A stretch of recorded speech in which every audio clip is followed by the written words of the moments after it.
Hi, everybody. Hello from inside of NRG Stadium. Randy McAvoy, our insider Aaron Wilson, along with KPRC 2 Sports Chancellor Johnson here as we begin playoff week number 2, guys, for the Texans coming off that massive win over the Cleveland Browns, 45-14.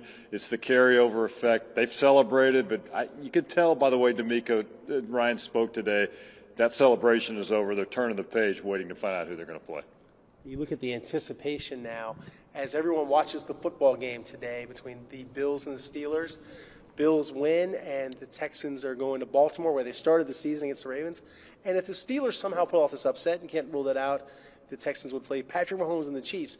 I feel like they are locked in. Just listening to him today, talking about the buy-in factor, the growth since the first game, all of these things that have happened for them. They're a different football team than the team they started with this year. As of right now, the Texans don't know who they're going to play, but they do know two things: that it's going to be cold and that they're going to have to play a really good team, whether it's the Kansas City Chiefs, as you mentioned, or the Baltimore Ravens. And I'd be a little bit surprised if the Steelers went on the road and beat the Buffalo Bills. So right now, I figure they're playing the Baltimore Ravens on the road there, and that'll be a tall challenge no matter where they go. But obviously, they had to feel excited coming off that win. But as C.J. Stroud said, they didn't come this far to just get this far, and they have more things they have planned, including potentially going on a Super Bowl run. Let's talk about, and you had a question to D'Amico, Chancellor, about the cold weather. It's part of the game when you're playing in January, but you're going to have guys out there just nothing on underneath those jerseys. They're just out there in the cold weather. They've got to be ready for the elements because, as D'Amico put it, he says, not just us, it's whoever we're playing also got to deal with it. They may be more used to it than us, but we've got to have that mindset of being locked in and pushing the elements to the side. Bare sleeve football where you're out there, and remember a long time ago, it does hurt more when the plastic's popping and your skin's already cold. You can do a lot with the heaters on the sidelines, but it does hurt more. And I think, as Chancellor alluded to and Coach Ryans, when it's win or go home, you got the whole off season to warm up in your house, in your living room with the blanket on. You just sell out. You do whatever you got to do. And I think that's why you love football. It takes a certain kind of crazy to play this game in that weather. Fortunately for the Houston Texans, they get a taste of a little bit of that weather here in Houston with the way it is outside right now. But I think it helps for the Houston Texans that C.J. Stroud, their quarterback, because we all know the Texans go as Stroud goes. Of course, defensively, they've been able to step up as well. But C.J. Stroud played at Ohio State. He played in the Big Ten where there are no domes. There's going to be cold weather throughout, and he thrived there. There's a reason why he was a Heisman candidate when he was at Ohio State. It's the reason why he went on to become the number 2 overall pick. So I think it helps to have some guys who have been in that situation before, but you never know what you can in that situation. Of course, you have to layer up. You have to have the hand warmers. You have to have the long sleeves if you're smart. Some guys try to be macho man, and more power to you. But as far as me, in my household, we're going to be wearing a jacket. There you go. Hey, we'll know more, obviously, tonight when this game is over, Buffalo and the Pittsburgh Steelers. And on Sports Sunday last night, we talked about, who do we want the Texans to play? Who do y'all think the Texans want to play? When you look at these two teams, and we hit on it last night too, I mean, you look at Kansas City, still had a really good season, but they had their moments of struggles during the season, whereas Baltimore didn't have too many issues at all, and they've got pieces in place that may be a little tougher to defend as well. But I actually would like them to go to Kansas City. I'd like Steelers to win today.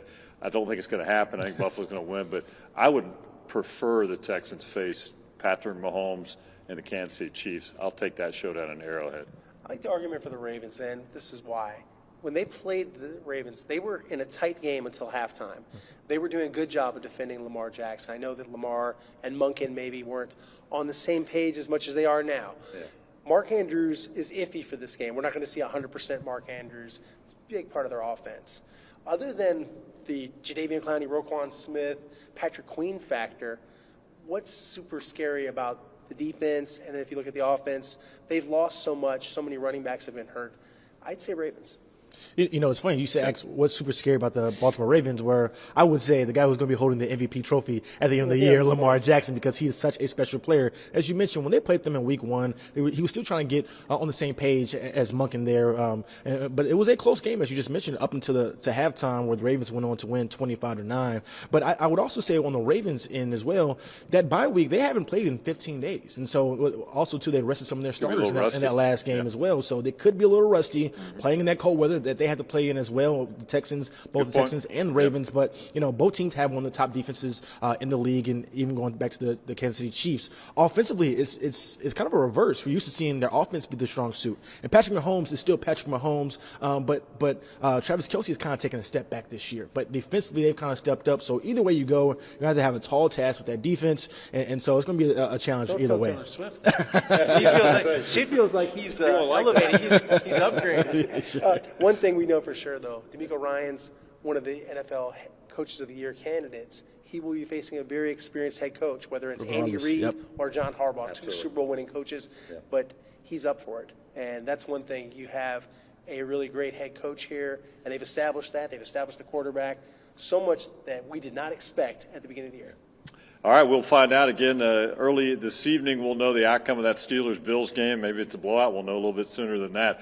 But the Texans will face either the Kansas City Chiefs or the Baltimore Ravens, depending on the outcome of that Steelers-Bills game today in Buffalo. So we're kicking off Texas playoff week number 2 here at NRG Stadium. Much more during the course of the week. Of course, playing Saturday at 3:30. The players will talk starting tomorrow, so we'll hear a lot of the player reaction as they prepare for this divisional round coming up tomorrow. So that's it for now from NRG Stadium. For Chancellor Johnson and our insider Aaron Wilson, I'm Randy McAvoy. So long for now.